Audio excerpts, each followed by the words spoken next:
Vous allez prendre avec moi plutôt 1 Roi. Nous allons lire du premier verset au verset 8. Et puis vous pourrez lire du verset 9 jusqu'au verset 18.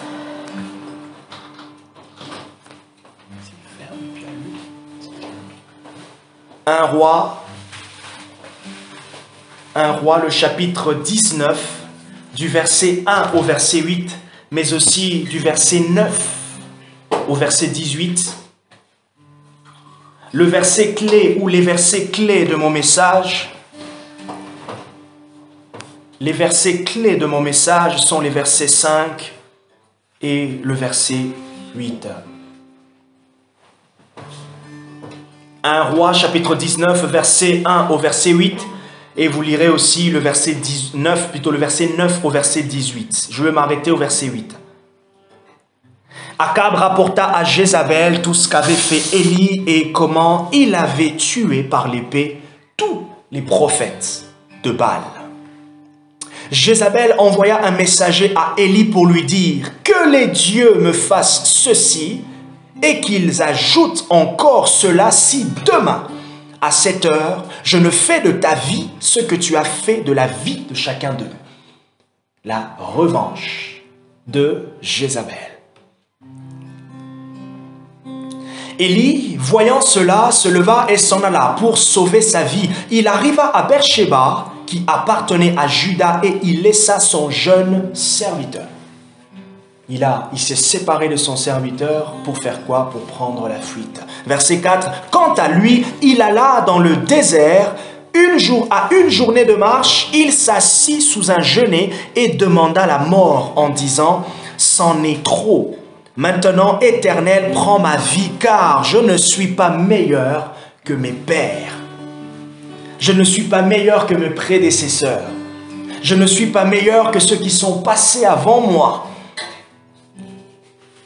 Verset 5, alors il se coucha et s'endormit sous un genêt. Or, voici qu'un ange le toucha et lui dit, « Lève-toi et mange. » Verset 6, il regarda, il y avait à son chevet un gâteau sur des pierres chaudes et une cruche d'eau. Il mangea et but, puis se recoucha. Oh, Shabrata Baba. Il mangea et but, puis se recoucha. Le verset 7. L'ange de l'Éternel vint une seconde fois, le toucha et dit, lève-toi, mange, car le chemin serait trop long pour toi.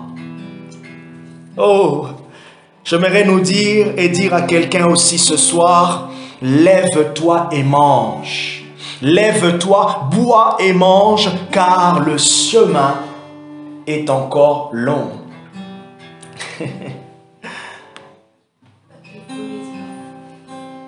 J'aimerais dire à quelqu'un, comme on dit souvent, quand il y a la vie, il y a encore de l'espoir. Voilà pourquoi ressaisis-toi. Ressaisis-toi et continue ta marche.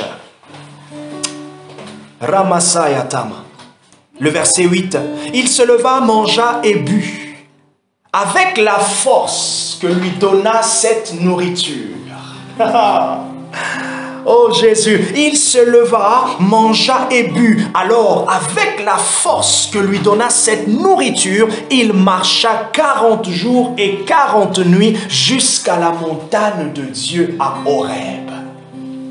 Et qu'est-ce qui s'est passé à cette montagne? Vous connaissez l'histoire, c'est là où Dieu est venu parler à Élie sous un vent léger. Une atmosphère nouvelle. Pour peut-être la première fois, la Bible nous donne une indication que l'atmosphère où Dieu peut se manifester peut être aussi dans le calme. La présence du Saint-Esprit peut aussi être tellement forte durant votre temps de prière que vous sentez comme un apaisement profond. C'est tellement profond que vous avez l'impression d'être affaibli. C'est tellement profond que vous ressentez un poids. En fait, la faiblesse que vous ressentez sur votre corps, c'est le poids de cette paix. Oh, quel contraste! Une paix qui pèse. Barika sonata yeshive. Et là, La Bible nous dit que Élie a pris la force que lui avait donné cette nourriture pour marcher 40 jours. Que se passe-t-il dans ce texte? Et comme je le disais peut-être dans le message, pour ceux qui l'ont reçu, le petit SMS, je nous ai dit que je vais simplement nous encourager. J'aimerais nous encourager dans notre marche. J'aimerais nous encourager là où nous sommes. Pourquoi? Parce que nous avons besoin de l'encouragement.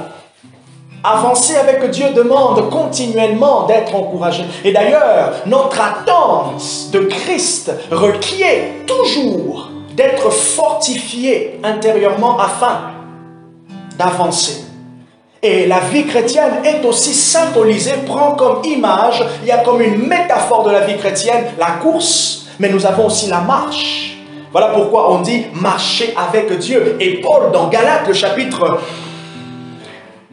5, et dans Romains chapitre 8, il nous dit marchez par l'Esprit, conduisez-vous, dirigez vos vies. Ah, Bara Sekele. Lève-toi et mange. C'est le sujet et mon thème ce soir. Lève-toi et mange. Lève-toi et mange. Dieu dit, Josué chapitre 1, le verset 8, le Seigneur parle à Josué. Fortifie-toi et prends courage. Fortifie-toi et prends courage. Il le répète 2 ou 3 fois. Et après, c'est là qu'il lui dit que ce livre de la loi ne s'éloigne point de ta bouche. Médite-le jour et nuit, afin que tu aies du succès. Ce qui est beau dans ce passage, c'est que le Seigneur fortifie Élie. Mais ce qui est triste dans ce passage, c'est que Élie, après une victoire écrasante, une victoire qui peut être symbolisée à ce que la croix nous a donné au travers de Christ. Vous n'avez peut-être pas vu. La victoire de Élie sur les prophètes de Baal est une image de la victoire écrasante de Christ à la croix sur le diable. Voilà pourquoi Paul, je pense, dans Philippiens, le chapitre 2, ou soit c'est dans Colossiens, il dit qu'il lui a été donné un nom au-dessus de tout le nom par lequel tout genou fléchit et toute langue confesse qu'il est Seigneur. À la gloire de Dieu le Père. C'est dans Philippiens, le chapitre 2, à partir du verset 9 jusqu'au verset 10 ou au verset 11. Mais contrairement à Jésus, après sa victoire à la croix, il ne s'est pas découragé. Mais là, on voit que malgré que Élie est un type de Christ, il est un homme. Oh, malgré que Élie est un type de Christ, c'est un homme. Voilà pourquoi il est abattu. Oh, quel portrait sombre la Bible nous montre ici. Un homme, un grand prophète. Un roi chapitre 17. Élie apparaît. Il faisait peur. C'était un grand prophète. Et d'ailleurs, c'est parmi les grands prophètes de l'Ancien Testament et même de la Bible. C'est un personnage spirituellement parlant très très fort. Mais qu'est-ce qui se passe ici? Il est découragé. Découragé par qui? Découragé par une femme qui s'appelle Jézabel. Certains connaissent. D'ailleurs, on parle spirituellement que Jézabel est un esprit. Et vous avez déjà entendu parler de l'esprit de Jézabel. D'une parenthèse, l'esprit de Jézabel, c'est l'esprit qui combat les prophètes. De toute façon, la voix prophétique, le ministère prophétique sera toujours combattu par le diable. Pourquoi? Parce que le ministère prophétique est représenté comme les yeux. Et Jésus dit, si ton œil ne voit pas, il dit quoi? Si un œil ne voit pas, enlève-le. Je crois, non? Il dit quoi? Si ton œil ne voit pas, qu'est-ce qu'il dit? Ouais. C'est pas si ton œil ne voit pas. Il dit quoi? En gros, si ton œil te fait pécher. Ah voilà, si ton œil te fait pécher, voilà, arrache-le et jette-le. Bien sûr, il ne parlait pas d'enlever l'œil physiquement. N'allez pas chez l'ophtalmologue pour dire je ne vois pas, opération, non, c'était une blague. C'était une blague. Mais il y avait un sens. Il voulait dire, s'il y a quelque chose qui t'emmène à pécher, tu dois te séparer de cela. Voilà, en gros, l'image que Jésus était en train de donner. Et je disais que le prophétique, la voix de Dieu est combattue par l'ennemi. Et là, la victoire de Élie a eu comme conséquence encore une fureur inexplicable de Jézabel. Et qu'est-ce qu'elle fait? Elle envoie des messagers pour dire à Élie. Elle vient s'aimer la terreur, intimider. Oui, nous sortons d'une semaine de quelques mercredis où j'ai enseigné sur la délivrance. Et je vous assure, l'ennemi va toujours vous faire peur. Je donne toujours ce témoignage en parlant de mon expérience. La première des choses qui était évidente pour moi, ou parmi les premières choses qui étaient évidentes pour moi lorsque je me suis converti, c'était le fait de ne plus avoir peur du diable. Comment expliquer? Je ne suis pas là en train de vous reprocher. Posez-vous simplement la question, pourquoi moi en tant que chrétien j'ai peur? J'ai peur de ceci, j'ai peur de cela. Et lorsqu'on se pose la question et que Dieu nous dit, il ne vous a pas été donné un esprit de timidité, mais un esprit de force, de sagesse, d'amour, de bravoure. Le Saint-Esprit, c'est aussi l'esprit de bravoure. D'ailleurs, voilà le symbole. Voilà la particularité de l'onction, de la présence du Saint-Esprit. Il nous revêt de courage. Ésaïe chapitre 11, à partir du verset 2 jusqu'au verset 5, je crois, il est écrit les 7 caractéristiques de l'Esprit. 7 caractéristiques de l'Esprit. L'esprit de conseil, l'esprit de puissance, esprit de courage, esprit de révélation, je crois, esprit d'intelligence, et vous avez l'esprit de crainte de l'Éternel. J'en ai donné 6, donc il en reste 1.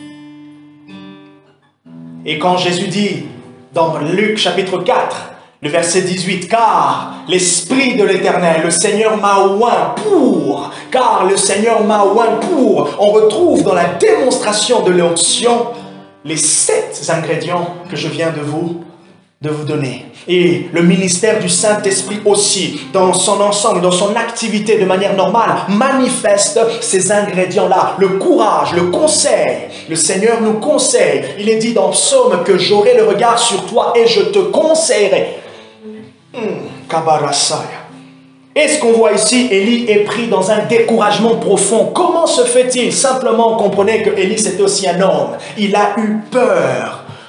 Mais ce que j'aime ici, c'est que je remarque qu'il y a un combat, une confrontation entre la parole, une confrontation entre la parole de Jézabel et la parole de Dieu.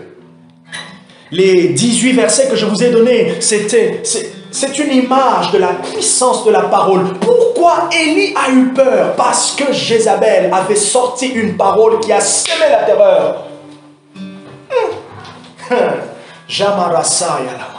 Oh, pendant que j'étais en train de méditer, j'ai compris une chose, que le combat que nous avons le combat que nous avons en nous, autour de nous, le combat que nous avons autour de nous, c'est le combat de la parole. Ce que nous entendons produit quelque chose. Élie, lorsqu'il a entendu, le combat que nous avons, la bataille intérieure que nous avons, c'est la bataille de ce que nous entendons. Lève-toi et mange. Les paroles qu'a prononcées Jézabel ont affecté le moral d'Élie à tel point qu'il a demandé la mort. Oh mon Dieu, le grand prophète de l'Éternel demande la mort.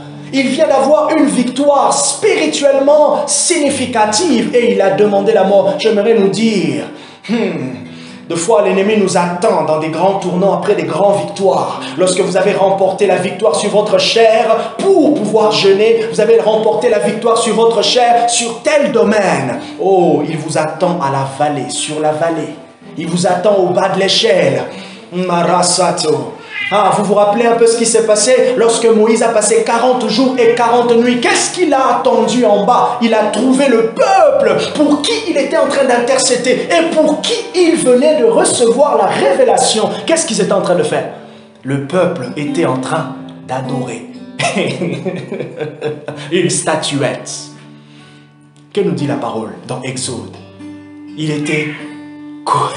été rempli de colère, Moïse. Il a cassé. Franchement, ça n'a pas commencé aujourd'hui. Quand vous avez la colère et que vous avez quelque chose à la main, faites attention. Et qu'est-ce qu'il a fait, Moïse? Il a cassé les tables de la loi. Quoi? Si c'était moi, Dieu, j'allais dire, Moïse, tu vas refaire la loi. Hein? Tu vas te rappeler de ce que je viens de te dire et tu vas réécrire. Ce qui s'est passé, c'est que Dieu, par sa grâce, oh, Sharabane, nous sommes tous comme Élie. Nous pouvons être aussi comme Élie. Nous pouvons tomber dans un désespoir. Puis, nous remarquons aussi que la consolation de l'Éternel est venue par une parole qui lui a été adressée. Ceci m'emmène à vous dire quelque chose, que notre victoire est dans la parole que nous entendons. Romains chapitre 10, le verset 17 nous dit ceci. Car la foi vient de ce qu'on entend. Et ce qu'on entend vient de la parole de Dieu. Vous souhaitez faire grandir votre foi. Ce n'est pas simplement le fait de prier. Mais lorsque vous avez prié, la confiance dans l'exaucement de votre prière doit être manifeste dans le fait que vous écoutez maintenant ce qui produit la confiance à croire que votre prière est exaucée. Est-ce que vous avez saisi? Je répète, la confiance, la Bible dit, la foi vient de ce qu'on entend. Et ce qu'on entend vient de la parole de Dieu. Après avoir demandé à Dieu de me donner plus de foi, qu'est-ce que l'on fait? On manifeste maintenant notre foi dans la chose, dans la source, dans l'élément qui permet à notre foi de pouvoir grandir. Donc on se met à l'écoute de la parole de Dieu. On se met à l'écoute d'une prédication. On demande au Seigneur, quelle est la parole? Quelle est la parole que tu veux que j'écoute? Quelle est la prédication qui va soutenir mon cœur dans cette situation? Marachate et Baradaba. Notre victoire est dans la parole que nous entendons. La foi vient de ce qu'on entend. L'espérance. L'espérance. Élie a réellement cru que sa vie était finie. Il a réellement cru qu'il avait perdu. Pendant que Élie est en train de dire ça, la Bible nous dit, je crois plus tard, où c'est le Seigneur, qu'il y avait 7000 prophètes qui n'ont pas fléchi les genoux devant Baal. Donc, il était simplement celui qui est en tête de liste. Il était celui qui était vu. Mais il y avait plus. Le Seigneur avait encore son reste. Oh, ce que j'aime avec Dieu, c'est qu'il a toujours un reste. Et nous aussi, nous sommes le reste de l'Éternel. Ce qu'on certaines personnes appellent la réserve. Dieu a toujours sa réserve. C'est pour cela que certains prédicateurs encouragent les gens à dire, vous êtes Dieu, vous êtes important, mais en même temps, vous n'êtes pas indispensable. En même temps, nous sommes indispensables pour Dieu, mais en même temps, nous ne le sommes pas. Le Seigneur a toujours sa réserve. La faiblesse et la peur, la peur et le découragement d'Élie sont venus à travers la parole qu'il avait entendue de Jézabel. Quelle est la parole que vous entendez? C'est la question que je vous pose. Quelle est la parole qui nourrit votre cœur? Quelle est la saison? Dans quelle saison vous êtes? Dans quelle saison tu traverses? Et quelle est cette parole? Quelle est la parole qui nourrit ton espérance? Quelle est cette parole venant de Dieu qui te donne l'encouragement pour pouvoir persévérer? La peur d'Élie, le découragement est venu. Si vous regardez bien, la faiblesse a toujours une source. Et c'est cette source-là. Identifier la source qui nourrit l'opposé, la chose opposée, la chose contraire. Et si vous enlevez cette source-là, vous emmenez la bonne source, vous allez voir que tout va changer. Et ce que j'aime maintenant, c'est le moyen, le procédé de Dieu. Qu'est-ce que le Seigneur fait? Il envoie un ange et il donne la nourriture à Élie. Voilà pourquoi j'ai dit, lève-toi et mange. Lève-toi et mange. Dans son découragement, je ne sais pas si c'était en vision, mais il me semble que c'était en vision. Élie entend la voix de l'ange et il lui montre dans la réalité du pain. Kabarashaya. Du pain et de l'eau. En plus, il est dit un gâteau bien chaud. Ah, j'aime bien les descriptions de la nourriture dans la Bible. La Bible parle réellement. La Bible n'est pas contre, c'est une parenthèse, contre la bonne nourriture. Ah, la bonne cuisine. Je vous donnerai d'ailleurs, il y a un verset, le Ésaïe chapitre 25, le verset 6. Il est dit que Dieu va nous organiser un festin de mets succulents. Ah, même Dieu aime la bonne nourriture. Voilà pourquoi ce n'est pas un péché si l'homme ou la femme cuisine bien. Ce qu'il faut juste faire attention, c'est le poids. Et puis faire attention à... À quoi? Aux excès de table, il me semble que c'est... Voilà, aux excès de table, c'est ça, la gourmandise. Ok, donc toujours manger à sa faim et puis quand vous sentez que vous êtes plein. Jésus dit, Jean chapitre 6, verset 63, que mes paroles sont esprit et vie. Mes paroles sont esprit et vie. Il y a une vie et la vie qui est contenue dans la parole. Pendant que je réfléchissais, je me suis rendu compte au fait que en réalité, les lettres que contiennent les versets de la Bible sont simplement des lettres. Pourquoi dit-on qu'il y a la vie dans la parole de Dieu? C'est à cause de l'auteur qui a insufflé cette parole. Voilà pourquoi il y a la vie. C'est parce que Dieu est la source de la vie que sa parole, tout ce qui sort de sa bouche, produit la vie dans la vie, dans le cœur, dans l'entendement de ceux qui l'écoutent. Parce que Dieu est la source de la vie. Et d'ailleurs, c'est ce qui est dit dans Jean chapitre 1. Jean chapitre 1, à partir, je crois, du verset 3, lorsque la Bible parle qu'au commencement était la parole était Dieu et la parole était avec Dieu. Plus loin, il est dit, en elle, il y avait la vie. La parole de Dieu produit la vie. Et ce que Élie avait besoin, c'était l'encouragement. Élie avait besoin d'une parole qui allait lui sortir de ce stress de Jézabel. Et ce que vous avez besoin, c'est de la parole de Dieu qui va vous fortifier intérieurement chaque jour. Voilà pourquoi je nous ai dit, lève-toi et mange. Lève-toi, bois et mange. Et la parole Réma que Dieu donne à Élie, mais qui est aussi un ordre, un commandement pour nous aujourd'hui. J'aimerais dire à quelqu'un, lève-toi et mange. Quelle est la nourriture spirituelle dont tu as besoin là maintenant? Quelle est la nourriture? 2 Corinthiens chapitre 5 verset 17. Si quelqu'un est en Christ, il est une nouvelle créature. Toutes les choses anciennes sont passées. Voici, il est ou elle est une nouvelle. Toutes choses sont nouvelles. Nous sommes des hommes nouveaux. Plus loin, 2 Corinthiens chapitre 2, vers le verset 14 jusqu'au verset 16, Paul parle de chrétiens charnels et de chrétiens spirituels. Nous sommes hommes spirituels. Et donc, pour notre bonne santé, nous avons besoin de l'aliment spirituel. Et l'aliment spirituel dont nous avons besoin, c'est la parole de Dieu. Et cet aliment que nous mangeons, c'est Christ.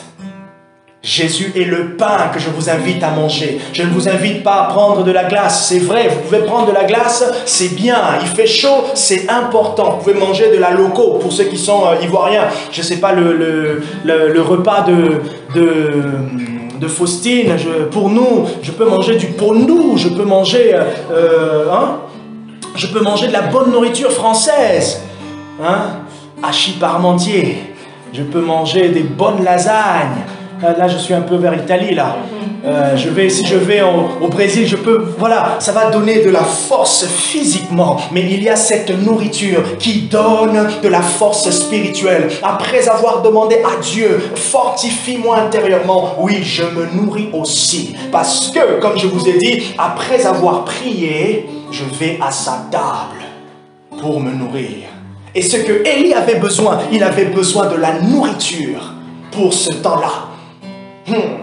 La nourriture spirituelle, la parole de Dieu est la nourriture spirituelle pour notre être intérieur. C'est cette nourriture qui apporte la vie, qui nous fortifie et nous encourage dans la marche chrétienne. Oh, vous souhaitez marcher, être fidèle, je ne sais pas, au Seigneur. Vous souhaitez grandir, avoir une vie chrétienne en bonne santé. Oh, petite parenthèse, c'est triste que de fois, sans le savoir, nous chrétiens, nous ne remarquons pas que nous sommes en déficit.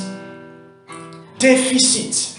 Le pasteur ne remarque pas que ceux qui viennent, il a une église de 60, 120 personnes, 30%, 40% des chrétiens qui sont là sont en déficit de la nourriture spirituelle. Leur homme intérieur est fébrile et ça se voit, affaibli. Et ça se voit. Pourquoi? Ça se voit comment? Ça se voit dans des situations. Mais ce que j'aime de Dieu, il fait comme il a fait avec Élie. Il y a toujours un ange qui vient. Cet ange, ça peut être un frère de l'église qui est en bonne santé, qui va entendre Dieu pour vous. Ou soit c'est le pasteur, avec l'aide du don de discernement, il va discerner qu'il y a une carence, il y a une vitamine spirituelle que vous n'avez pas.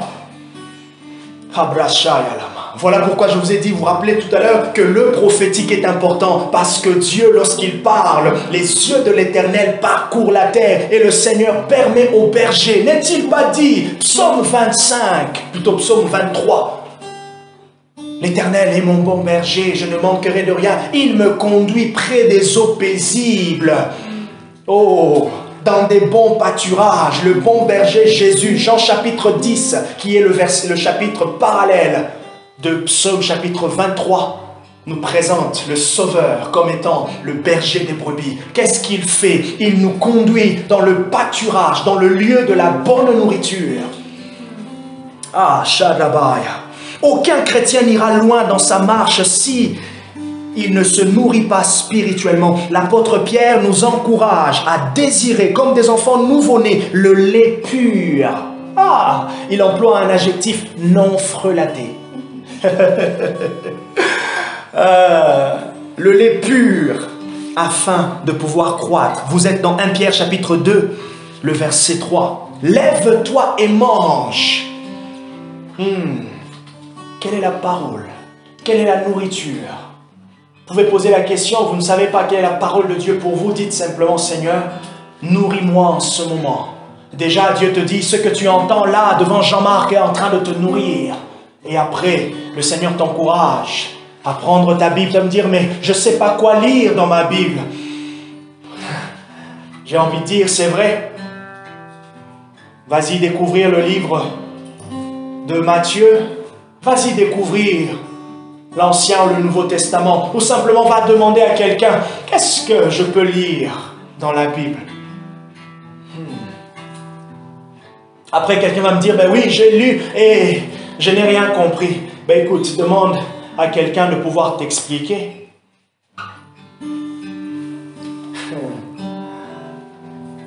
Ok. Qu'on ne s'arrête pas simplement à ce que c'est difficile, non.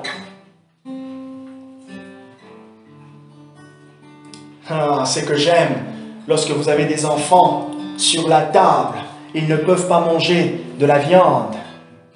Ils ont quand même besoin de goûter cette viande que papa a mangée. Et qu'est-ce que papa fait? Il coupe la viande en petits morceaux. Comme pour dire, deux fois nous avons besoin, même quand ce que nous voulons lire est incompréhensible, nous avons besoin de quelqu'un qui peut couper cette parole. Ça veut dire qui peut nous expliquer cette parole afin que nous puissions l'ingurgiter. Nous puissions la manger. Lève-toi et mange. Ça veut dire là où tu es, ne reste pas fatigué, ne reste pas dans ta situation. Lève-toi. WSM, mangeons la nourriture que Dieu est en train de nous donner en ce moment. Chacun dans ses temps. Marie, mange ce que tu es en train de recevoir. Mange et bon appétit. Kabrasaya. Aeshilaba. Quand il y a une saison, il y a toujours une nourriture. La nourriture pour la saison. La marche avec Dieu, c'est la marche de bonne santé. Nous avons besoin de nous nourrir. Et j'aime bien, comme je l'ai dit, nous nous nourrissons de Jésus. Jésus est le pain de vie. Dieu donna à Élie le pain et de l'eau. Ce sont des figures de Christ qui est en même temps le pain de vie. Jean chapitre 6, versets 32 à 35. Jean chapitre 6, versets 48 à 51 et verset 68. Jésus parle en disant qu'il est le pain de vie. Il est cette nourriture que nous avons, dont nous avons besoin. Et ce qui est beau aussi, Dieu a donné, il a donné à Élie le pain et il lui a donné aussi l'eau. L'eau qui symbolise la source, pour se désaltérer. Il avait une soif. Le comportement, le découragement d'Élie, ce qu'on voit dans Élie peut être une image d'un découragement spirituel. Quand le découragement spirituel vient, on nous... je dis à quelqu'un, quand le découragement spirituel vient, quand la dépression spirituelle vient, vous oubliez même qu'il y a quelques jours, il y a quelques heures, vous étiez en haut.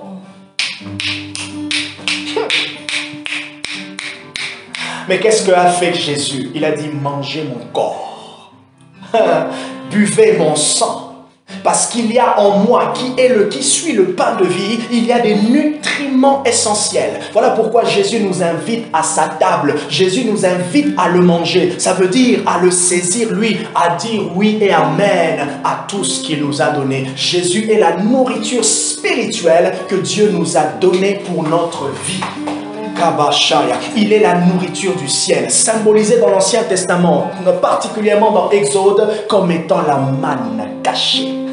Pourquoi manne cachée? Ça veut dire c'était une révélation partielle. C'était une révélation partielle. Voilà pourquoi vous allez voir les similitudes entre l'histoire de Exode 16, verset 9 ou verset 15. C'est là que ça part de la manne, avec Jean chapitre 6, là où Jésus nourrit 6000 personnes. Vous allez voir des similitudes. Là où dans l'Ancien Testament la manne est tombée du ciel, dans le Nouveau Testament il y a quelqu'un qui est venu du Père. Pour dire que la source est la même, mais la révélation, la manifestation de la révélation, elle est différente. Là où on a vu quelque chose de caché, on a goûté, c'était bon, mais voilà, Dieu nous dit, la révélation totale, c'est Jésus. Voilà pourquoi il pouvait dire, personne n'a vu le Père, personne n'a saisi les délices des cieux, si ce n'est celui qui vous le révèle. À savoir, moi Jésus. Barimasuya. Nous sommes donc invités à nous nourrir de Jésus-Christ, car c'est lui la nourriture du ciel donnée pour nous. Se nourrir de Jésus, c'est se nourrir du mets succulent que le ciel nous donne. Se nourrir de Jésus, c'est se nourrir du mets succulent que le ciel nous donne. Ésaïe chapitre 25, verset 6. Et ce qui est aussi intéressant, c'est que lorsqu'on s'approche de Dieu, lorsque nous sommes en train de célébrer Dieu, nous sommes en train de chanter, spirituellement, nous sommes aussi en train de nous nourrir de Dieu. Pourquoi? Parce que lorsque vous voyez dans l'Ancien Testament, dans le tabernacle qui symbolisait le sanctuaire, la présence de Dieu, il y avait dans le lieu saint de la nourriture et dans le lieu très saint de la nourriture aussi. Il y avait dans le lieu saint la table des pains des propositions. Et il y avait dans le lieu très saint la manne. Pour dire qu'à chaque révélation de Dieu, à chaque plénitude, à chaque révélation particulière, il y a toujours une nourriture appropriée. Plus nous avançons, à chaque fois que nous avançons dans la connaissance de Dieu, on veut dire nous sommes en train de manger ce qu'il nous faut pour ce moment-là. J'aimerais que nous puissions bien grandir. Je nous encourage à bien grandir. Voilà pourquoi je nous appelle à nous lever et à manger. Je suis en train de lire ceci. Rodrigo, mange, lève-toi et mange. Lèvons-nous et mangeons. J'aime Apocalypse 19, verset 9. Marc chapitre 14, verset 22 plutôt. Matthieu chapitre 22, verset 4. Et Ésaïe 25, je lui ai donné plusieurs fois. La nourriture spirituelle est préparée en abondance. Ces trois textes, ou ces quatre, Apocalypse 19, verset 9, Marc chapitre 14, verset 22, Matthieu 22, verset 4 et Ésaïe 25, verset 6, nous parlent de la nourriture spirituelle que Dieu a préparée en abondance. Et de fois, ce que l'on oublie, c'est que Dieu a préparé une nourriture pour tout un chacun. Oh, que l'ignorance ne nous fasse pas passer à côté. Rima Shaba, merci précieux Saint-Esprit. Soyons comme cette femme qui a dit à Jésus, même les chiens mangent les miettes. Pour dire que si je suis à ta table, je ne peux pas manquer quelque chose. Si nous sommes invités à la table de Dieu, si nous sommes invités à la table de Jésus, est-ce que nous pouvons manquer de la nourriture? Et Jésus a dit à cette femme, Matthieu chapitre 15, je crois, il a dit à cette femme, ouf, dans tout Israël, je n'ai jamais vu une aussi grande foi. Il y a très peu de personnes dans le Nouveau Testament, plutôt dans le ministère de Jésus, à qui Jésus a loué la foi. Si je ne me trompe pas, ça ne dépasse pas 3. Vous en avez un dans Matthieu? C'était des étrangers aussi. Ah, ils étaient des étrangers. Comme pour dire, ils n'étaient pas juifs. Parce que ceux de sa nation, de ses frères, ils étaient voilés. Cette femme-là de Matthieu, elle était syrophénicienne. L'autre que nous voyons dans Jean chapitre 4, cette personne qui a dit à Jésus, moi aussi j'ai des serviteurs, si tu peux simplement dire un mot et mon serviteur sera guéri. Jésus a aussi loué sa foi. Lui aussi, il était, je ne sais pas, romain, voilà. Et puis, vous connaissez cette femme qui est venue, qui a touché le pan de la robe de Jésus. Elle aussi, elle était étrangère, je crois.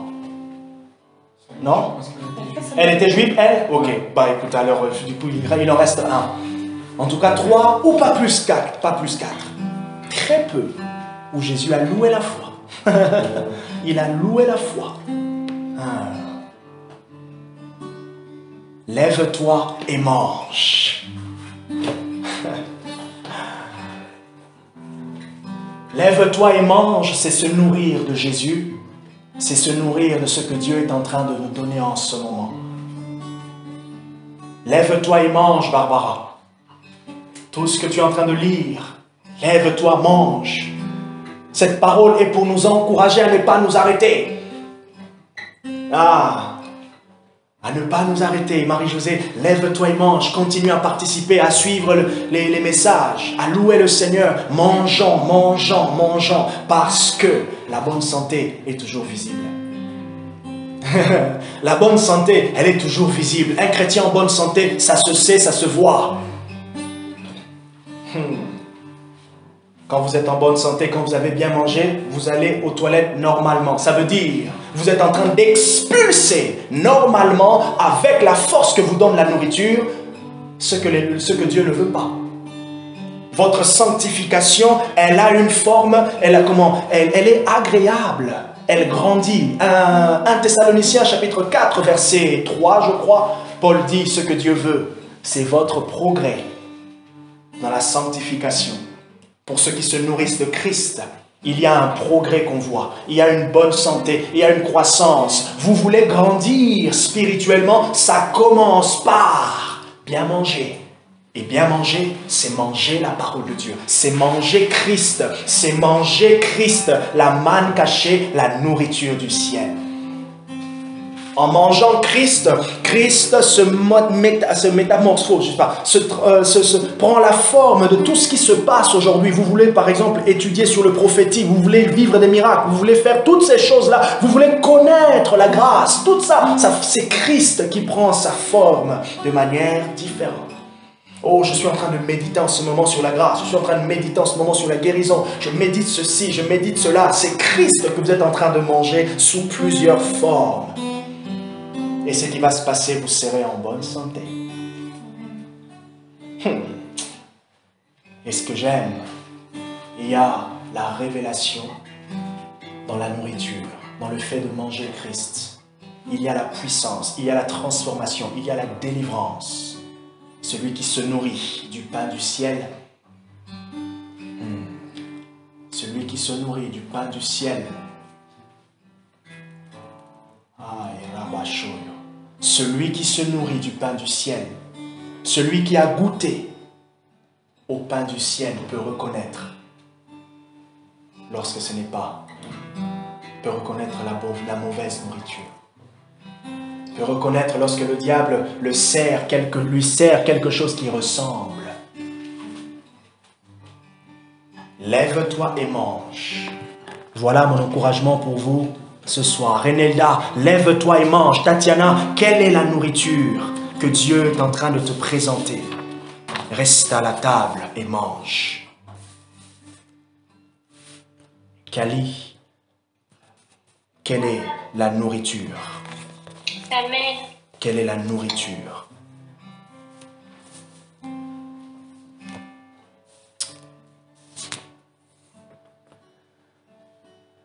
Remo Shayadava. Merci Jésus.